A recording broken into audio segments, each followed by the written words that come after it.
Morning Year 7s, welcome to our next lesson. This is all about Caliban.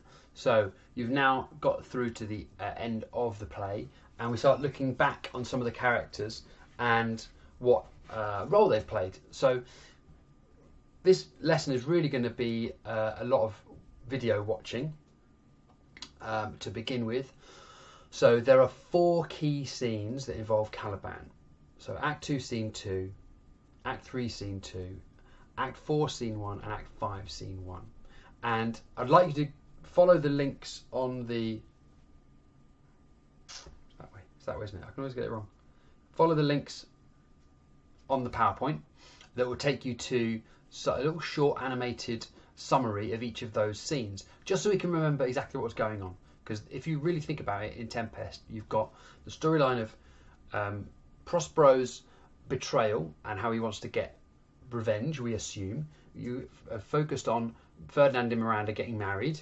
We've got all the sprites and fairies and Ariel and so on going on. And separately from that, you've had Stefano, Trinculo and Caliban, who have got together somehow and are plotting to bring down Prospero. So that bit we didn't really do a lot on. We sort of wanted to focus on the main characters. But have a look through this to recap those bits that we did cover about Caliban and also to find a little bit more about what he was doing with Stefano and Trinculo. So the starter is watch those videos and then write down your thoughts on how you feel towards Caliban. Okay?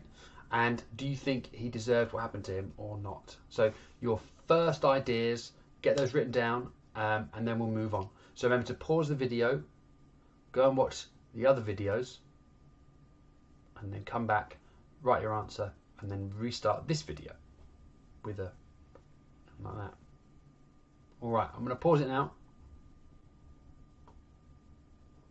We're back. Right, so your next task is to start thinking about Caliban and whether he is more of a victim or more of a villain. It's quite tricky, so you need to be thoughtful about what has happened to him. To begin with, all I want you to do is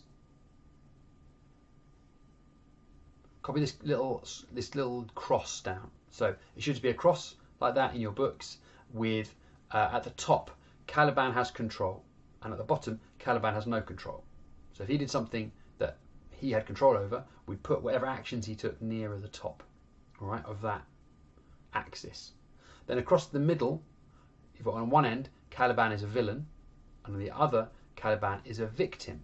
So maybe he did something and there was a particularly bad thing, so he'd be near the top because he chose to do it, and nearer to him being a villain because it was a bad thing, right? Kind of makes sense. Whereas if he was, something was happened to him and he had no control over it, then he'd be nearer the bottom, and if it was a bad thing that happened to him, it'd be over to this side a bit, wouldn't it? And if it was something that was he had no control over, but it was still a really bad thing that he did, then he'd be over here. Okay, so we're going to give you some statements. Once you've got your little cross written down in the books, yeah, with those labels on it, for each statement you see, you're going to write it in one, on that graph. So just like I said, if something has happened that he could control, it would be nearer the top. If something that he did that was bad, it'd be nearer this side, the red side. Yeah. So you need to make sure you plot those statements on the graph. Okay. So do that, and then I'll bring up the statements in. There we go. Okay. So the first statement says, he was free to do what he liked on the island.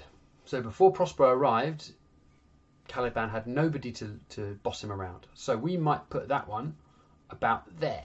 So he has control over what he does on the island, but that's not a bad thing. So it's more likely, because he's not doing bad things, that he's going to be a victim rather than a villain.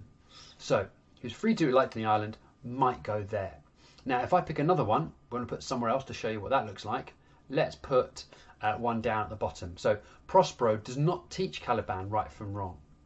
So Prospero, who did teach Caliban lots of things. He didn't teach him right from wrong. So that's not something Caliban has control over, because he's not got the education at the time to know right from wrong, and therefore it ended up something that because he didn't know right from wrong, he then tried to have sex with Miranda. So we could move him across to being a victim before he did something wrong. So something bad happened to him first, perhaps. So he had no control near the bottom. He's a victim off to one side. So I've plotted 2 on the graph for you. You need to plot the other 12 and put them on that grid. Okay, that's what we're going to do. You can pause the video while you get that done. Okay, now you're back. Hopefully that grid has all of the different statements on there, so you can start to see where you're leaning towards. Is he more a victim or a villain? Was he in control? Do you have no control? What do you? And it starts to help us to shape exactly what we think and why we think it. So the last thing you're going to do, I've attached a worksheet, and in that worksheet there are 2 extracts, one from Caliban and one from Prospero when he's talking to Caliban. And I want you to read those 2 extracts, and below the extracts are 9 statements. Those statements are essentially saying someone's opinion. What I want you to do is pick one of those statements that you can write half a page about to explain why you think that statement is true. So you need to use maybe evidence from those extracts we've given you, use some of the work you've done already in this lesson to explain yourself, but make sure you demonstrate specifically why that opinion that you've chosen is the most accurate and the most true in your opinion. So it's using your views, your ideas, and explaining your views using information from the play. All right. Once you've done that, I need you to upload it to Google Classroom. So that means taking a photo and attaching it. If you're not sure how to do that, we've got a video that shows you how to do it, but it should be relatively straightforward. I'm sure you can all manage it. That's it for today's lesson. I look forward to seeing your submissions and seeing how we're getting on with the last few bits of the Tempest. We only have, I think, a couple of lessons left on that, and then that will be the end of the play, and we'll move on to something else. So, best of luck and see you soon.